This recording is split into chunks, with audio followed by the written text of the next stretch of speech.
Good morning. నేను జ్యోత్స్న. రంగారెడ్డి జిల్లా శంషాబాద్ లో ఉద్రిక్తత చోటు చేసుకుంది. బహదూర్గూడలో బుల్లెట్ ట్రైన్ ప్రాజెక్టు కోసం ప్రభుత్వం భూసేకరణ చేపట్టింది. భూసేకరణలో భాగంగా హైడ్రా, రెవెన్యూ అధికారులు, పోలీసు బలగాలు భారీగా గ్రామానికి చేరుకున్నారు. భూములు కోల్పోతున్న రైతులు సరైన పరిహారం ప్రభుత్వం నుంచి స్పష్టమైన హామీ ఇచ్చిన తర్వాతే భూములు అప్పగిస్తామని 6 రోజులుగా రైతులు ఆందోళన చేస్తున్నారు. ప్రస్తుతం అధికారుల రాకతో గ్రామంలో ఉద్రిక్త వాతావరణం నెలకొంది. ఇలాంటి అవాంఛనీయ ఘటనలు జరగకుండా పోలీసులు భారీ బందోబస్తు ఏర్పాటు చేశారు. భూసేకరణ సమస్యలను పరిష్కరించడానికి అధికారులు రైతులతో చర్చలు జరిపే అవకాశం ఉంది.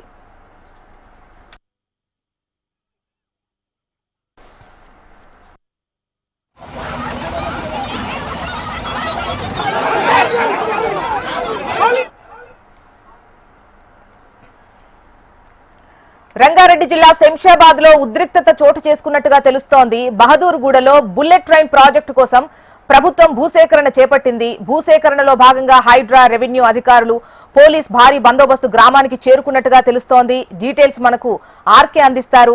ఆర్కే, సిచ్యువేషన్ ఎలా ఉంది? ఉద్రిక్తత చోటు చేసుకున్నట్టుగా తెలుస్తోంది. రైతులు ఏమంటున్నారు? చూసిన ఏదైతే బుల్లెట్ ట్రైన్ కి సంబంధించి హైదరాబాద్ అయితే ప్రస్తుతం కేరళ అడ్రస్ గా మారుతుంది. ఇక్కడ నుంచి మొత్తం 3 కారిడార్లకైతే అనుమతి ఇవ్వడం జరిగింది. శంషాబాద్ కేంద్రంగానే ఈ 3 బుల్లెట్ ట్రైన్స్ కూడా పరుగులు పెట్టబోతున్నాయి. అయితే ఇక్కడే అసలు సమస్య ప్రారంభమవుతుంది. ప్రస్తుతం ఏదైతే బహదూర్గూడ అంటే శంషాబాద్ కు సంబంధించిన మండలంలోని బహదూర్గూడ ఉంది. బహదూర్గూడ నుంచే ఈ బుల్లెట్ ట్రైన్ వెళ్లాల్సి ఉంటుంది. ఇక్కడ మార్కింగ్ అనేది వేయడానికి అయితే అధికారులు ఇప్పటికీ చేరుకోవడం జరిగింది. గతంలోనే దీనికి సంబంధించి ఒకసారి సర్వే చేయడం జరిగింది. ప్రస్తుతం మరొకసారి సర్వే చేసి మొత్తం ఈ ఫెన్సింగ్ వేసేందుకు కూడా అధికారులు ఇక్కడికి రావడం జరిగింది. అయితే అధికారులు వచ్చిన విషయాన్ని తెలుసుకున్న గ్రామస్తులు ఫెన్సింగ్ ఏదైతే ప్రక్రియ ఉందో దాన్ని అడ్డుకునే ప్రయత్నం అయితే చేస్తున్నారు. ముఖ్యంగా దీనికి సంబంధించిన పరిహారం విషయంలో ఇప్పటి వరకు ఎలాంటి క్లారిటీ ఇవ్వలేదు. అలాగే ఎంత ఇస్తారు ఏంటనే దానిపైన కూడా స్పష్టత ఇవ్వలేదు. కాబట్టి ఈ మొత్తం క్లారిటీ వచ్చిన తర్వాత మాత్రమే ఈ సర్వేని నిర్వహించుకోవాలంటూ కూడా, అలాగే ఫెన్సింగ్ వేసుకోవాలంటూ కూడా గ్రామస్తులు అయితే ఆందోళన వ్యక్తం చేస్తున్నారు. మరోవైపు ప్రభుత్వం ఇవన్నీ కూడా ఇనా భూములు, గతంలో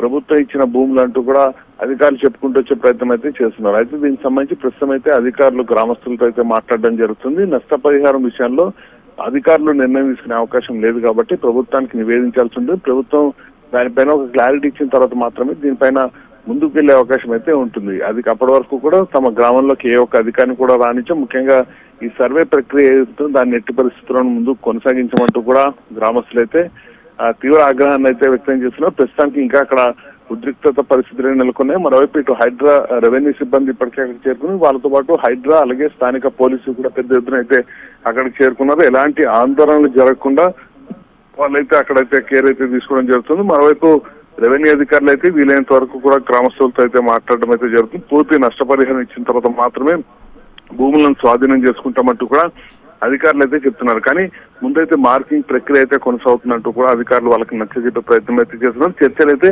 ప్రస్తుతానికి కొనసాగుతున్నాయి. ఏదేమైనా కూడా బుల్లెట్ ట్రైన్ రాక ఆనందమే అయినా కూడా కొంత వివాదాస్పదంగా మారుతున్న నేపథ్యంలో మరి అధికారులు ఎలాంటి చర్యలు తీసుకుంటారనేది వేచి చూడాల్సి ఉంటుంది. వాస్తవానికి ఈ బుల్లెట్ ట్రైన్ ప్రాజెక్ట్ అంతా కూడా సెంట్రల్ గవర్నమెంట్ పరిధిలో ఉన్నప్పుడు కూడా భూసేకరణ అనేది రాష్ట్ర ప్రభుత్వమే చేయాల్సి ఉంటుంది. కాబట్టి ఇవన్నీ కూడా అంటే ఇటు వికారాబాద్ నుంచి వెళ్ళేది కావచ్చు, లేకపోతే నల్గొండ నుంచి వెళ్ళేది కావచ్చు, ఇటు మహబూబ్నగర్ నుంచి వెళ్ళేది, ఇవన్నీ కూడా పూర్తి భూసేకరణ చేయాల్సి ఉంటుంది. కాబట్టి వీటి నష్టపరిహారం విషయంలో ప్రభుత్వం ఏ విధంగా ముందుకు వెళ్తుందనేది మాత్రం వేచి చూడాల్సి ఉంటుంది. అక్కడ పరిస్థితి ఇంకా ఆందోళనకరంగానే ఉంది. జ్యోత్స్న.